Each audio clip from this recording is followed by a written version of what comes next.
거룩한 삶을 위한 명확한 디렉션, 제목으로 함께 말씀을 나누겠습니다. 오늘 읽은 말씀이 굉장히 길지요? 그런데 우리가 이 말씀을 하나하나 체크하면서 다 지키면서 살아간다면, 우리 가운데 하나님께서 주신 거룩한 디렉션을 다 따라가 살아간다면 우리에게는 거룩한 능력이 넘쳐날 줄 믿습니다. 하나님의 형상이 회복되는 것입니다. 할렐루야. 2026년도 이런 해가 되기를 소망합니다. 율법이 아니에요. 행위로 구원받고 선한 행동하고 이런 것이 아니라 하나님이 말씀하신 대로 기록된 대로 순종함으로 믿고 따르고 빛에 속한 하나님의 빛의 자녀의 삶을 살아갈 때 하나님께서 우리를 바라보시며 환히 웃으시며 우리에게 칭찬과 명성을 부어주실 줄 믿습니다. 우리 교회 2026년도 새해 첫 주일 예배, 시온의 영광이 빛나는 아침입니다. 할렐루야. 아멘. 함께 마음을 다해서 예배하는 한 분 한 분을 예수님의 이름으로 축복합니다. 우리의 인생에 평생의 갈망이 있다라고 한다면요, 하나님 아버지를 더욱 사랑하는 그 마음, 이전보다 더 주님을 사랑하는 마음, 예배 드리기 전보다 예배 드리고 난 후에 더 주님을 사랑하는 나의 심령을 갖는 것. 나를 지으시고 구원하신 우리 주님과 더욱 친밀하고 깊은 사귐을 사모하는 것이 우리의 인생에, 우리의 삶에, 내 심령에 간절한 소망이 되는 줄 믿습니다. 이를 위해서 우리는 지난 12월 예배 때부터 또한 1월 1일 영시 예배 때 드린 송구 영신 예배까지, 그리고 오늘 이 예배 시간까지 포함해서 하나님 앞에서 하늘에서 부어주시는 거룩한 능력을 가지고 빛에 거하는 그리스도인이 되기 위해 주 앞에 나아가고 있는 것입니다. 우리 2026년도 우리 교회의 표 뭐죠? 거룩이 능력입니다. 할렐루야. 이제 우리의 소망과 갈망과 결단이 실제적인 삶의 능력으로 성령의 빛 앞에서 증명되어야 할 줄 믿습니다. 2026년도 거룩이 능력이 되는 우리 한 분 한 분 되시길 예수님의 이름으로 축복합니다. 여러분들이 잊고 있을 때, 기억하지 못할 때 누군가 여러분들을 위해서 기도하고 있다는 걸 기억하세요. 매일마다 여러분들의 이름을 리스트에 올려놓고 기도하고 있는 목사가 있다는 걸 기억하시고, 그리고 기도할 때 누구보다도 성령 하나님이 여러분들 가운데 가장 가까이서 여러분들의 삶을 도우시고 생각과 마음을 붙드시고 역사하고 계신다라는 것에 위로받으시고 힘을 얻으시고 일어나 달려나가시길 축복합니다. 아멘. 오늘 본문 말씀 에베소서 4장과 5장 말씀은요, 바울이 교리에 대해서 쭉 가르친 다음에 이제 그래서 우리가 거룩한 능력을 가지기 위해서 어떻게 살 것인가 라는 삶의 현장에 실질적인 코칭을 하고 있는 장면입니다. 도덕책같이 보일 수도 있죠. 거짓말하지 말고, 나쁜 행동하지 말고, 이상한 말 하지 말고. 그런데 도덕책과 윤리책이 아닌 진리의 말씀입니다. 다시 한번 강조드리며 말씀드리는 거, 도덕책, 윤리책, 세상의 모든 법, 헌법 다 무엇을 기준으로 하고 있죠? 무엇을 베이직으로 발판 삼고 있죠? 성경 말씀입니다. 성경 말씀 가운데 다 진리가 담아있다라는 거예요. 그들도 착하다라고 생각하는 것, 옳다라고 생각하는 것의 모든 모델을 성경에서 갖고 오고 있다라는 겁니다. 바울은 말합니다. 예수 믿는 사람은 그래서 다르게 살아야 한다. 거룩은 선택 상황이 아니라 우리의 정체성이다. 세상을 이기는 강력한 무기, 거룩, 하나님의 자녀의 모습, 빛의 자녀의 모습이다라는 겁니다. 바울은 우리에게 크게 5가지를 말씀하고 있는데요. 첫 번째, 옛사람을 완전히 벗어버려라.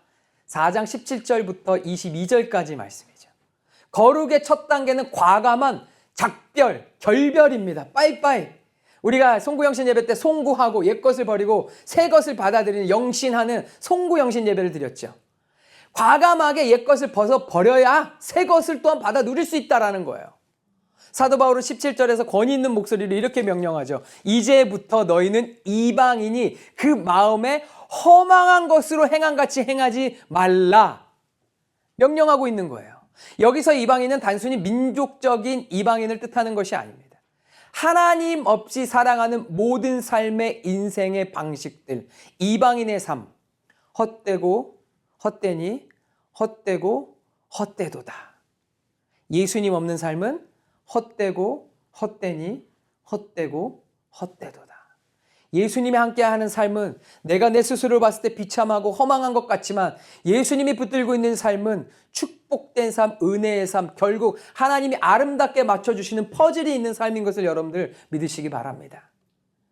하나님을 거부한 마음은 허탄한 삶 가운데 젖어들어서 결국 하나님의 생명으로부터 완전히 소외되는 어둠 가운데 타락하는 모습을 보이게 된다는 거예요.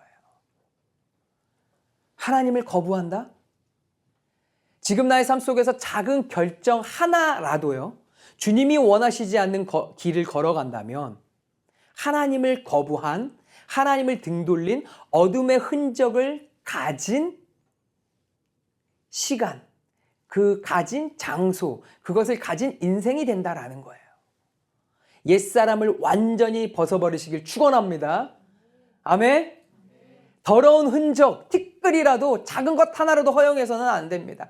회개하고 보혈로 씻고 정결함으로 세수를 새 부대에 담아서 온전히 하나님께 영광이 되는 삶이 되어야 될 줄 믿습니다.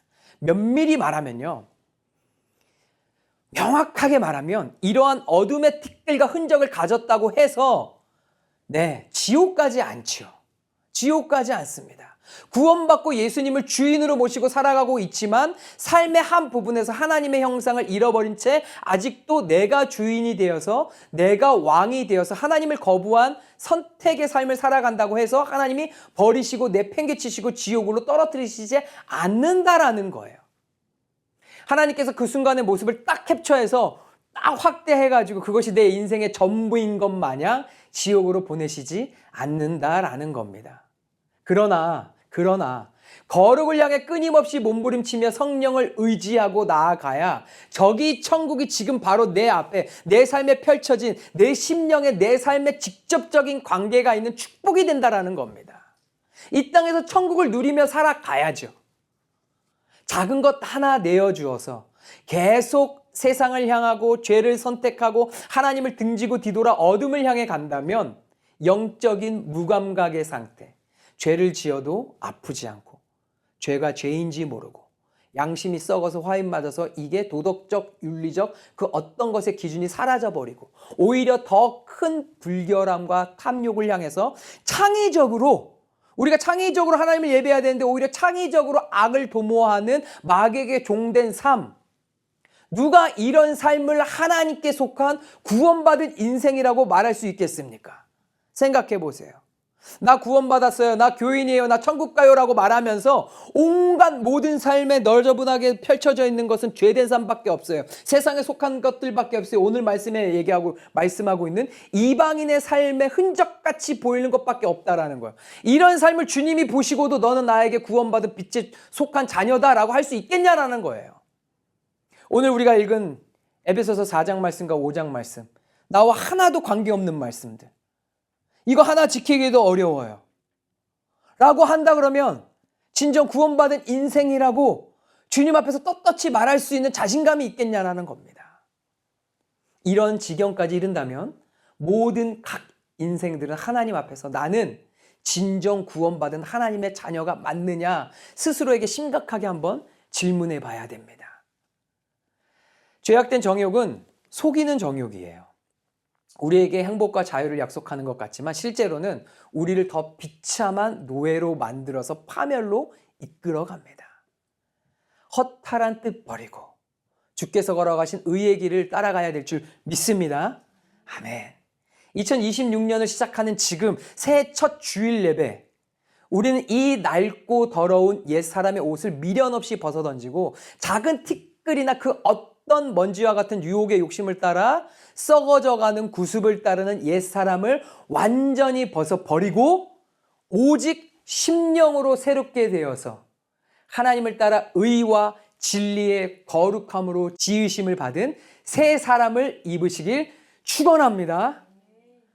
그런데 오늘 말씀이요, 옛사람의 옷을 버리는 것만으로는 부족하다라고 말씀하고 있습니다. 벗어버렸으면 빠이빠이하고 끝나는 줄 알았는데 그것만으로는 안 된다라는 거예요.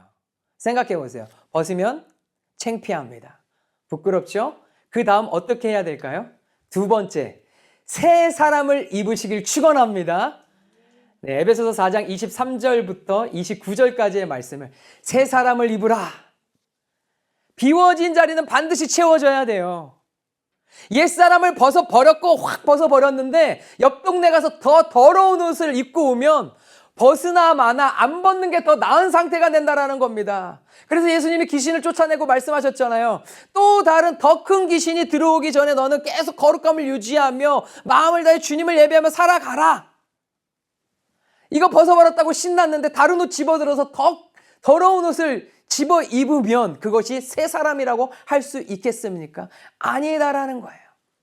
우리 하나님 아버지께서 이미 나를 위해서 준비해 놓으신 깨끗한, 정결한, 아름답고 거룩한 옷을 23절과 24절 말씀, 우리 다 같이 한번 읽어볼까요? 4장 23절과 24절 말씀 시작. 오직 너희의 심령이 새롭게 되어 하나님을 따라 의와 진리의 거룩함으로 지으심을 받은 새 사람을 입으라. 할렐루야.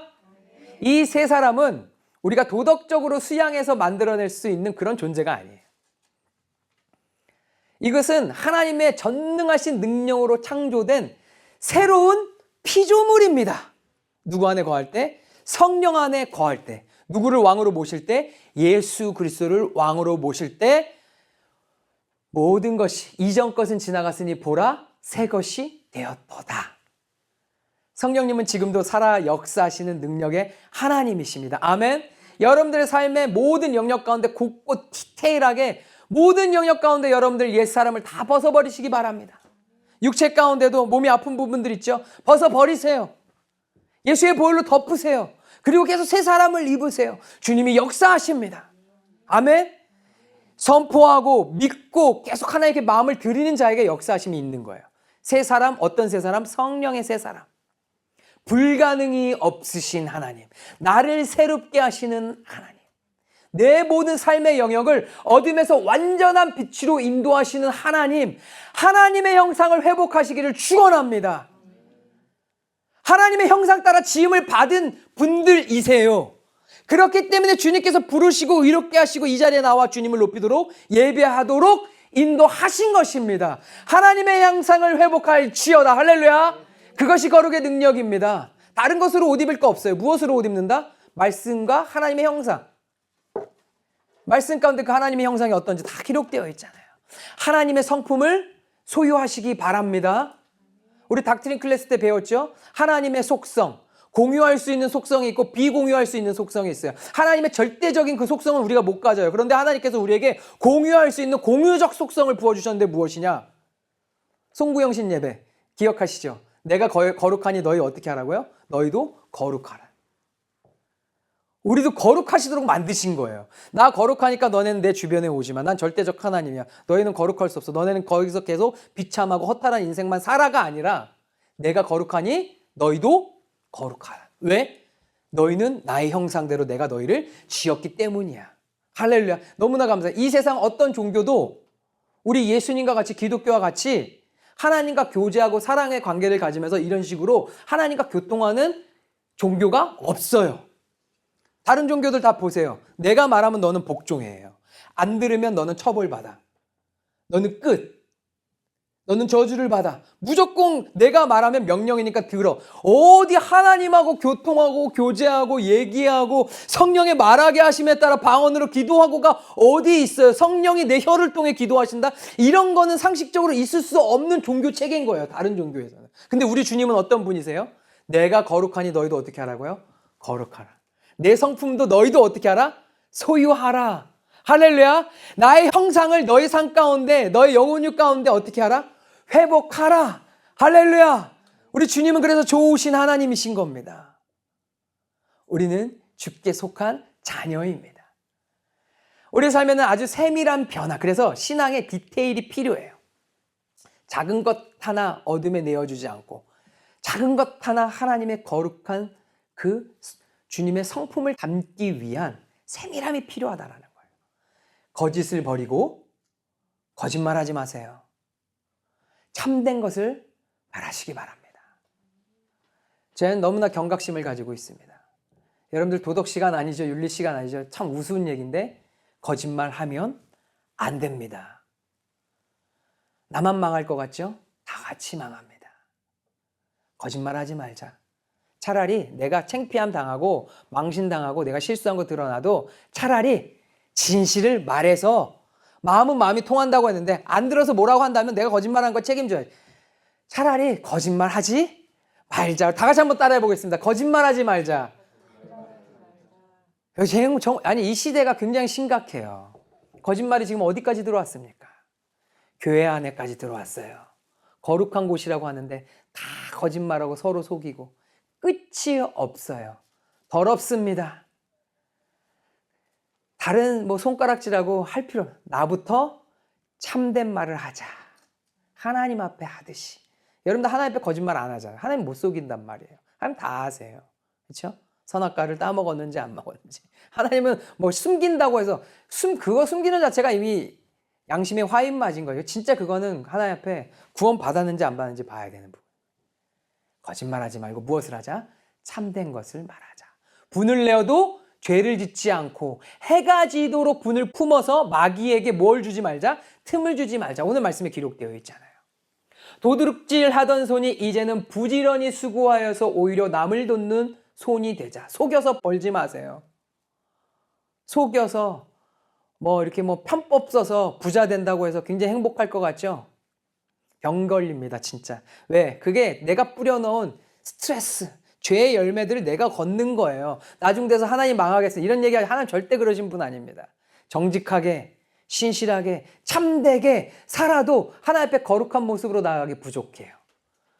도둑질하던 손이 이제는 어떻게 하라? 부지런히 수고해서 오히려 남을 돕는 손이 되라. 도둑질한 다음에 선심 쓰듯이 그거 갖다가 나눠준다고 하나님이 너 그래 잘했다 이렇게 해주시는 분 아닙니다. 그렇게 하는 분들 제가 많이 봤어요. 특히 이민사회에서.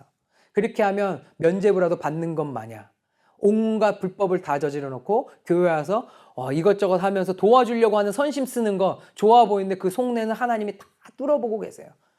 거짓입니다. 거짓이에요. 옳은 건 아닙니다.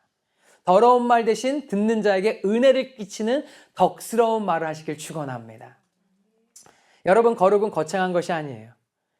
내 곁에 있는 지체들에게 정직하고 친절하고 나 중심의 삶에서 예수 그리스도의 중심, 하나님의 사랑을 실천하는 삶으로 옮겨가는 것, 내 안에 살아계신 예수님이 나타나는 삶을 사는 것, 그것이 바로 새 사람을 입은 증거입니다. 그 증거를 나도 내 눈으로 봐야지요.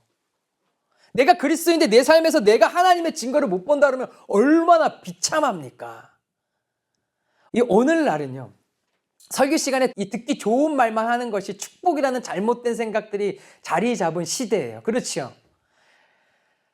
그런데 새 사람의 옷을 입는 것은요, 하나님께서 언약으로 새겨주신 말씀으로 옷 입는 것, 그것은 하지 말라는 강력한 경고의 말씀도 우리에게 큰 축복이 되는 겁니다. 사실 이것처럼 감사한 게 어디 있어요? 우리 그런 거 말 표현하잖아요. 시키는 대로 하겠습니다. 우리 직장 생활할 때도 이것저것 생각하기 어렵잖아요. 시키는 대로 할게요. 나 시키는 거 잘해요. 말씀만 해주세요. 그래서 남자들이 군대 갔다 오면 군대 얘기 엄청 힘들다고 얘기하지만 군대 또 가고 싶어. 왜? 아무 생각 없이 시키는 것만 하면 되거든요. 나팔 불면 일어나서 밥 먹고 시키는 거 하고. 그것처럼 사실 좋은 게 없는 거예요. 근데 오늘 말씀에 하나님이 시키는 대로 명확하게 무엇이 거룩한 능력의 기준이 되는지 다 기록해 놓으셨습니다. 특별히 여러분들, 우리에게 하지 말라고 경고하신, 강력하게 말씀하신 10계명을 심령에 깊이 새기시길 축원합니다. 명확히 말하면요, 10계명은 우리를 구원하게 주어진 법은 아니에요. 이거 어긴다고 구원 못 받는다? 아니에요. 왜? 십자가의 은혜, 예수 그리스도의 은혜가 이미 새 언약이 되어주셨잖아요. 이미 구원받은 백성이 하나님과 어떤 관계 안에서 살아가야 하는지에 대해서 거룩의 기준을 보여주는 말씀이 10계명입니다. 10계명, 구약의 율법으로 끝났다고 쓸모없이 취급하면 안 된다. 성경 말씀 가운데 그 어떤 말씀 가운데도 쓸모없어서 버려야 되는 말씀이 있다 없다? 없다. 최소한 여러분들 예수님 믿는 분들이라면 이 고백을 해야 됩니다. 모든 말씀은 능력의 말씀, 거룩의 말씀, 진리의 말씀이다. 즉 십계명은 지금도 우리에게 거룩의 능력이 되는 진리의 말씀으로 어떻게 해야 된다? 내가 받아들이고 믿고 순종하고 따르며 살아가야 한다. 신명기 5장에 기록된 그리고 출애굽기 20장 1절부터 17절에 기록된 십계명의 말씀. 우리 한번 천천히 마음에 새기면서 한번 읽어볼까요? 시작. 하나님 이외에 다른 신을 섬기지 말라. 우상을 섬기지 말라. 하나님의 이름을 망령되이 부르지 말라. 안식일을 거룩히 지켜라. 내 부모를 공경하라. 살인하지 말라. 간음하지 말라. 도둑질하지 마라. 내 이웃에 대하여 거짓 증거하지 마라. 내 이웃의 재물을 탐내지 마라. 할렐루야. 하나님의 진리의 말씀입니다. 저 살인 안 했어요. 간음 안 했어요. 라고 할 수 있지만 우리가 거룩의 디테일을 위해서 나아간다면 다 디테일하게 제가 설명은 드리지 않겠습니다. 살인하지 말라. 내가 마음에 상대방을 미워하고 저주하고 죽이고 있는 마음. 주님 그 마음도 살인하지 말라. 디테일하게 보고 계신다라는 거예요. 마음속으로 미워하는 사람 죽이지 마시고 축복하세요. 할렐루야. 예. 살리는 영이 역사하는 여러분들의 삶이 되어야 될 줄 믿습니다. 성령께서 이미 우리 안에 새 사람을 입히셨기 때문에 그 새 생명이 가장 먼저 반응하는 것이 바로 하지 말라고 하신 십계명, 하나님의 계명이 될 거예요. 약간 거부감이 들잖아. 하지 말라, 하지 말라. 내가 성인인데 자유의지가 있고 자유로운 삶인데 나한테 뭐 하지 말라 그래. 그래서 십계명은 새 사람을 입기 위한 조건이 아니라 이미 새 사람이 된 자 안에서 가장 먼저 드러나는 거룩의 방향인 것을 여러분들 기억하시기 바랍니다. 가슴에 새기시고 영혼 깊이 새기시기 바랍니다. 우리는 완벽하지 않아요. 연약하고 부족합니다. 다 부족합니다. 그래서 우리는 성령을 의지해서 말씀에 순종하는 가운데 하나님께서 이미 주신 거룩의 능력을 점점 더 누리게 되는 겁니다. 다 지키지 못하죠. 다 따르지 못하죠. 그래도 마음만큼은 그렇게 살기 위해서 노력하는 모습을 하나님 앞에 보여드리는 거죠. 어차피 되지 않을 거라고 하나님을 등 돌리고 세상 가운데 즐거움 찾으면서 살아간다고 한다면 하나님과 관계 있는 인생이라고 할 수 있겠습니까? 십계명을 단지 돌판에 새겨진 옛 계명으로 취급하지 않기 원합니다. 십계명은 성령께서 오늘 우리 마음에 새기시는 거룩한 기준이다. 아멘. 그러므로 십계명을 거스르는 삶은 곧 성령을 근심케 하는 것이다. 세 번째, 그래서 에베소서 4장 30절부터 에베소서 5장 12절까지 성령을 근심하게 하지 말라. 성령님은 저 멀리 저 높은 하늘 보좌에 앉아서 우리에게 이거 하지 말라 저거 하지 말라 명령하시는 그런 독재자가 아니십니다. 성령님은 지금도 우리와 함께 하셔서 우리를 세밀하게 바라보시고 사랑의 눈으로 바라보시고 우리의 작은 신음에도 응답하시고 반응하시는, 때로는 우리의 어리석은 모습에도 아파하시는 인격적인 분이시다라는 거예요. 항상 사랑의 눈빛으로 바라보고 계십니다. 하나님이 내 행동 때문에 슬퍼한다라는 사실에 우리는 큰 경각심을 가지고 회개의 대각성이 필요합니다. 하나님이 저에게 보여주신 거예요. 제가 매일 자기 전에 회개 기도하고 예수님의 보혈로 덮는 기도를 했는데 실질적으로 하나님이 보여주셨던 게 뭐냐면 안 좋은 말을 하고 안 좋은 공간 가운데 그러한 대화를 하고 할 때 우리는 흔히 그렇게 생각하잖아요. 옆에서 귀신이 속삭이고 그림 이렇게 그려지잖아요. 귀신이 속삭이고 어두운 영들이 막 기뻐 춤추더라고요. 어두운 말들이 있는 곳 가운데, 어두운 죄가 속한 곳 가운데. 우리가 보통 아는 사실은 이거예요.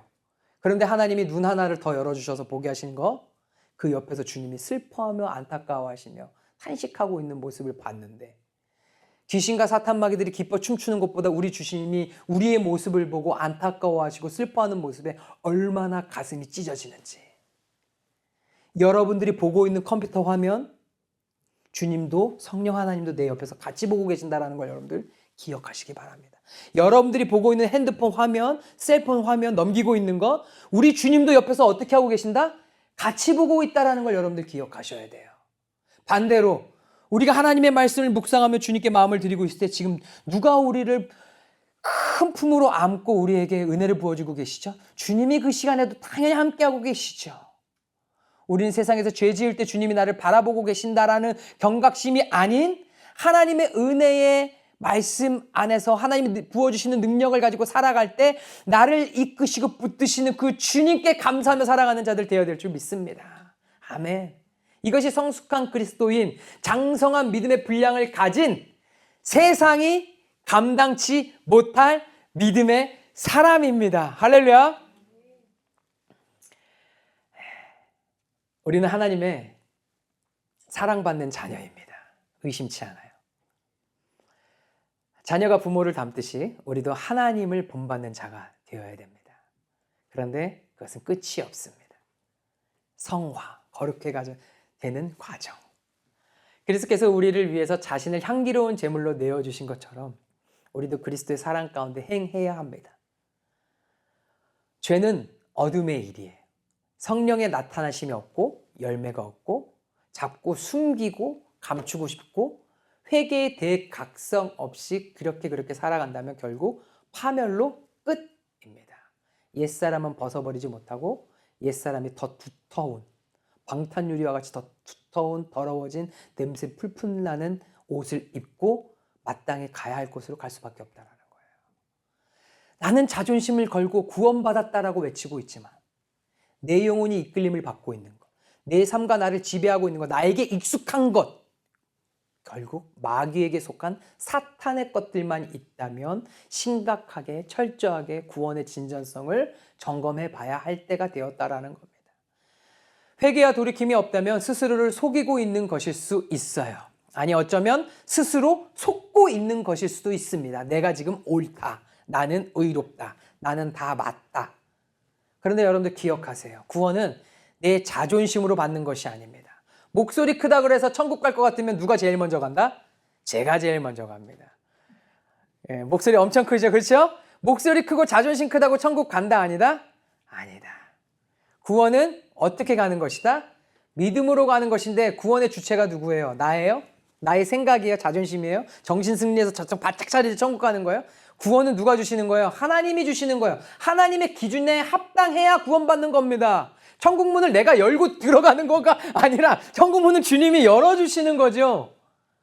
하도 오늘날 인간 중심 하니까 내가 천국도 문 열고 그냥 디밀고 들어가면 다 될 거라고 생각하는데 아니에요.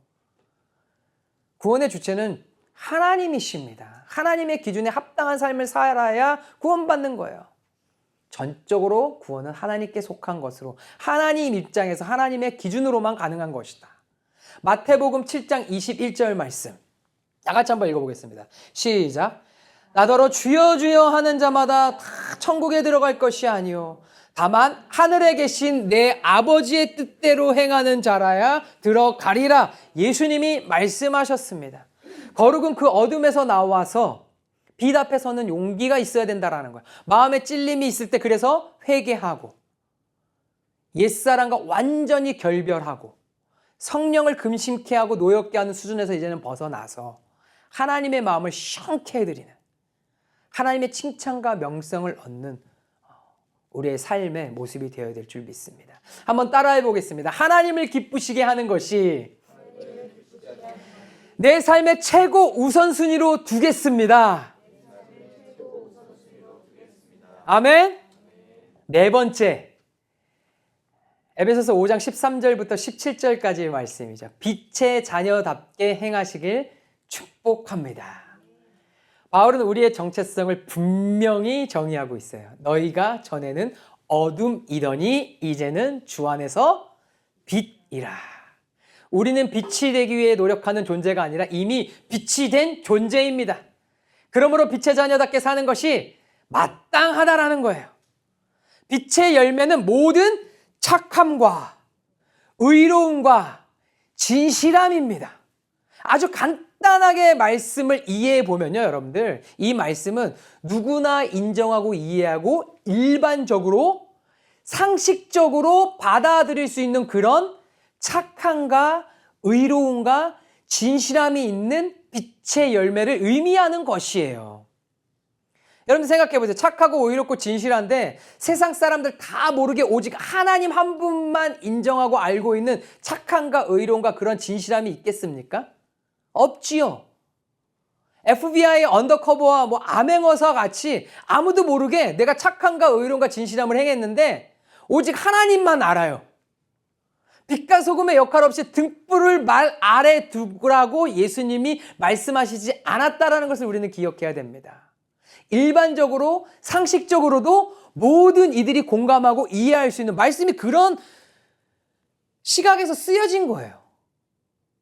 말씀이 그렇게 우리 가운데 말씀하고 있는 거예요. 우리가 듣고 읽고 이해할 수 있도록 그렇게 주님의 말씀은 우리 가운데 나타내 보여주고 있는 겁니다. 마태복음 5장 14절에서 16절 말씀 우리 다 같이 한번 읽어보겠습니다. 시작. 너희는 세상의 빛이라. 산 위에 있는 동네가 숨겨지지 못할 것이요 사람이 등불을 켜서 말 아래 두지 아니하고 등경 위에 두나니 이러므로 집안 모든 사람에게 비치느니라. 이같이 너희 빛이 사람 앞에 비치게 하여 그들로 너희 착한 행실을 보고 하늘에 계신 너희 아버지께 영광을 돌리게 하라. 아멘. 너희의 착한 행실을 보고 남들이 보고도 안다라는 거예요. FBI 언더커버다 아니다? 아니에요. 그렇게 혼자 구원받았다고 하나님 앞에 가서 예수님 귓가에 속삭여서 그 인정받는 것 맞다 아니다? 아니다. 예수님께서 말씀하신 착한 행실, 일반적으로 상식적으로 누가 봐도 이해하고 받아들일 수 있는 모습을 말씀하고 있는 것이다. 하나님 아버지의 마음을 가지고 성령의 감동을 가지고 행한다면요, 그 착한 행실을 보고 사람들도 인정하고 하늘에 계신 하나님 아버지께서도 영광 받으시는 것입니다. 그런데 교회 다닌다라고 말하면서 저 사람 착해, 저 사람 참 의로운 사람이야, 저분은 정말 진실된 분이셔, 와, 저분 때문에 내가 교회 다녀야 되겠어 라는 말을 들어본 적이 없다면, 더 엄격하게 말해서 한번 생각해 봅시다. 한 1, 2년 안에 한 번도 이런 얘기를 들어본 적이 없다면, 들어보지 못했다 하더라도 못 들어볼 수 있잖아. 하지만 그렇게 역임이라도 취급이라도 받아본 적이 없다면 좀 심각하게 한번 생각해 봐야 됩니다. 이런 말은커녕 오히려 저 사람 참 나쁘다, 너 참 불의하다, 입만 열면 거짓말이냐, 넌 어떻게 숨 쉬는 것만 빼고 다 뻥이냐, 진실된 게 어떻게 하나도 없냐, 저런 사람이 천국 간다면 난 같이 안 갈래, 난 그래서 교회 안 다녀 라는 말을 받고 있다면 누가 봐도 상식적으로 빛의 자녀 아닙니다. 그러나 빛 가운데 사는 사람들은 늘 묻지요. 뭐라고 묻습니까? 주를 기쁘시게 할 것이 무엇인가? 오늘 말씀에 기록되어 있잖아요. 저 사람을 실족하게 하면 나도 마음이 아픈데 차라리 내가 희생하고 내가 하나님 앞에 마음을 정리하는 게 낫지. 이것이 거룩한 삶의 모습이다라는 거예요. 주가 기뻐하시는 것이 무엇인지 생각하는 삶. 하늘에 속한 빛에 속한 거룩한 마음과 거룩한 행실을 품고 살아가기에도 시간이 부족합니다. 생각해 보세요. 사람들은 얘기하잖아요. 평생 죄를 짓다가 죽기 전에 딱 한 번 예수님 고백하고 믿었다라고 해서 비추심 받고 구원받았다고 딱 천국 갔다 그러면 그 사람이 가장 부럽다라고 얘기하는 사람들 있잖아요. 저는 한 개도 안 부러워요. 진정 행복이라고 할 수 있겠습니까? 한평생 여러분들 100년 살았다고 생각해보세요. 100년 동안 죄 짓고 어둠에 속해 있다가 마지막 한순간에 예수님 고백하고 천국 가는 거 축복이죠. 정말 그것도 감사한 일이죠. 하지만 평생의 시간을 다 어둠한테 속고 빼앗기고 내어드리고 헌신하고 갖다 바치고 마지막 순간에 짧게 천국을 경험하고 주님 앞에 간다라는 거 정말 여러분들 부럽습니까? 그거 부러워하시면 안 됩니다. 인생 짧습니다. 200년 이상 사실 분 없잖아요. 그렇죠? 지구 역사가 지금 약 몇 년이라고 합니까? 6,000년 이상이라고 하는데 10분의 1도 못 살아요. 그렇죠? 짧은 인생 가운데 천국을 더 많이 누려야죠. 천국에 속한 언어와 행실과 주님의 빛 가운데 그 삶을 나타내는 삶을 살아야지요. 그거 누리기에도 부족한데요. 왜 어두운 데 가서 헤엄을 치고 있냐라는 겁니다. 시간이 너무나 아깝습니다. 그래서 바울은 뭐라고 말씀합니까? 세월을 아끼라, 때가 악하니라. 시간은 하나님이 우리에게 주신 소중한 선물입니다. 거룩해질 수 있는 시간, 선물. 주의 뜻이 무엇인지 이해하고 악한 시대 속에서도 하나님의 목적을 지금 나를 위해 주신 시간 속에서 구속받는 빛에 속한 자녀의 모습으로 살아가시길 축원합니다. 2026년도 그렇게 허락하신 거예요. 이 새해 그렇게 주님 앞에 거룩한 시간으로 채우며 주의 것들로 하나님 앞에 올려드리는 저와 여러분들 되길 원합니다. 마지막으로 성령으로 충만하시길 축복합니다. 우리 옆에 있는 분들 보면서 얘기하겠습니다. 성령으로 충만하세요. 다시 한번 성령 충만하세요. 네, 제가 말씀드리죠. 가족끼리는 협박하듯이 말해도 된다고. 네. 성령 충만. 이 모든 거룩한 삶을 가능하게 하는 최종적인 열쇠가 바로 성령 충만입니다. 바울은 술 취함과 성령 충만을 대비시키며 말하고 있죠. 술은 우리를 방탕하게 하고 무너뜨립니다. 성령은 우리를 살리고 세웁니다. 성령 충만한 삶의 4가지 강력한 증거. 첫 번째, 성도 간에 신령한 말로 서로 화답한다라고 말씀에 기록되어 있어요. 즉 축복하며 위로하며 격려한다라는 것. 그 모습 자체가 하나님 앞에 예배드리듯이 아름다운 향연으로 주님께서 받으신다라는 겁니다. 쉽게 말해서 서로 들었을 때 기분 좋은 말을 한다라는 겁니다. 아주 상식적이죠. 쉽지요. 우리는 상대방이 들었을 때 기분 나쁜 말은 하지 않습니다. 아멘? 지적하지 않습니다. 고단수로 여러분들 돌려깎기로 돌려 얘기도 하지 마세요. 진실된 말만 하시되 상대방이 듣기 좋은 말만 하세요. 불만을 말하지 않습니다. 아멘? 그래도 누군가는 해야지. 그건 여러분들이 할 일이 아니에요. 기도도 안 해보고 성령의 감동도 없이 내 눈에 그냥 짓밟힌다고 그냥 그렇게 얘기하지 마세요. 제가 20대 초반부터 청소년 전도사 하면서 강력하게 이 연사 외쳤습니다. 누구한테? 어르신들에게. 교회 애들 오는데 쪼리 신었다고 반바지 입었다 뭐라 하지 마라. 저 모습도 기쁘고 감사하고 하나님이 아름답게 보신다. 그거 한번 지적해서 너 대통령 만나러 가는데 쪼리 신고 가냐? 너 대통령 만나는데 반바지 입고 가냐? 가서 갈아입고 와. 다음부터는 그렇게 입지 마. 다시는 교회 안 오지요. 어떻게 해서 기도해서 전도해서 왔는데 그 지적하는 거 그분이 여러분들이 하실 일입니까? 주님이 하실 일입니까? 청소년들한테는 사랑을 가지고 할 수 있어요. 그런데 우리 이미 성인 된 어른들은요 이미 성숙하잖아요. 주님이 은혜 부어주시면 자발적으로 성령이 어떻게 인도하심에 따라 변화되는 삶을 살아가는 거지. 내가 말해서 될 것 같으면 제가 여러분들 쫓아다니면서 뒤에 쫓아다니면서 적어가지고 말씀드릴게요. 그렇다고 하면 여러분들 변화될 것 같습니까? 아니죠. 오직 변화되면 누구를 통해서만 가능합니까? 성령을 통해서만 가능한 겁니다. 할렐루야. 우리는 만났을 때 축복하고 서로 화답하며 은혜와 덕이 되는 말만 하면 되는 겁니다. 돌려서 말하지도 마세요. 돌려서 말하지도 마세요. 진실된 말만 하세요. 일주일에 많이 봐야 한두 번 보는데 축복의 말들을 쏟아 놓기에도 부족한 시간입니다. 세월을 아끼라 때가 악하니라. 서로 축복하고 신령한 말로 서로 화답할 때는 약간 그런데 과장해도 괜찮아요. 아유, 우리 형제님 참 멋지십니다. 우리 자매님 참 아름다우십니다. 옆에 정직한 사람이 그래요. 저 사람 거짓말하네. 하나도 멋지지도 않고 못생겼는데 하나님 심판하실 거야. 그렇지 않아요. 할렐루야. 하나님의 형상대로 지으심을 받은 자들은 하나님의 시각으로 보면 다 어떻습니까? 멋지고 잘생긴 거 맞아요? 아니에요? 맞아요. 할렐루야. 여러분들 부인하시는 거 보니까 스스로 좀 그렇지 않다고 생각하시나요? 여러분들 아침마다 거울 보고 어떻게 하시라고요? 웃음 딱 지으시고 너는 하나님의 축복받은 자야. 너 참 잘생겼다. 너 하나님의 형상이로구나. 할렐루야. 우리 그런 의미에서 옆에 분들 보면서 한번 축복의 언어를 사용해 보겠습니다. 형제님 참 멋지십니다. 자매님 참 아름다우십니다. 네, 할렐루야. 이거는 가족끼리 협박하듯 말하지 마시고 부드럽게 말씀하세요.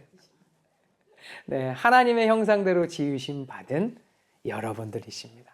서로 축복하고 아름다운 말로 격려하고 서로를 세워주고 살리는 축복의 언어가 가득한 우리 더 블레싱 교회, 블레싱 성도님들 되시기를 축원합니다. 그래서 교회 오면 위로를 받고 평안을 받고 서로 좋은 거 칭찬해 주면서 위로해 주면서 그래야지 교회가 기쁨이 되고 축복이 되는 거죠. 죄를 지적하는 거는 여러분들이 할 일이 아니에요. 성령님이 하실 일인 겁니다. 말씀 가운데 깨닫고 돌아오는 은혜가 있는 겁니다. 할렐루야. 둘째, 마음으로 주님을 향해 끝없이 찬양합니다. 그리고 셋째, 범사의 우리 주 예수 그리스도의 이름으로 하나님께 항상 감사하는 것이 성령 충만의 모습이다라는 거예요. 증거라는 거예요. 그리고 또한 성령 충만의 증거 네 번째, 그리스도를 경외함으로 서로 복종합니다. 서로를 섬긴다. 자신을 낮게 여기고 서로를 섬긴다. 이것은 성령 충만의 결과이기도 하지만 성령 충만의 원인이기도 합니다. 그것이 무엇을 의미하는 거예요?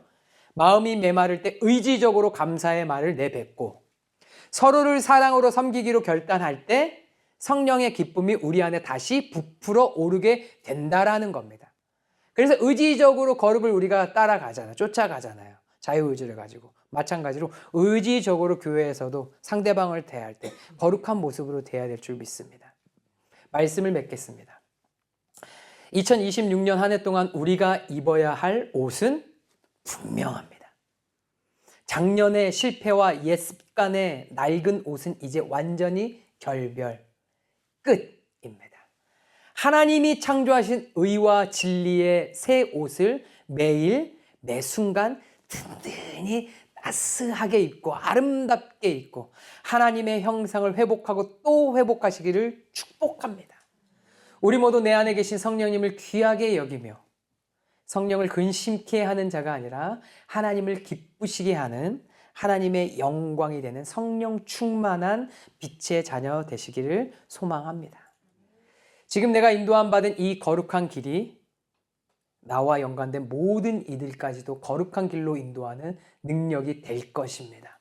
내가 지금 의지적으로 몸부림치며 세상 속에서 죄와 싸우고 믿음의 선한 싸움을 싸우며 걸어가는 이 길이 천국으로 인도하는 가장 좋은 축복된 길임에 감사하며 오늘 말씀을 심령에 새기시고 거룩한 능력으로 승리하는 우리 모든 성도님들 되시길 예수님의 이름으로 축원합니다.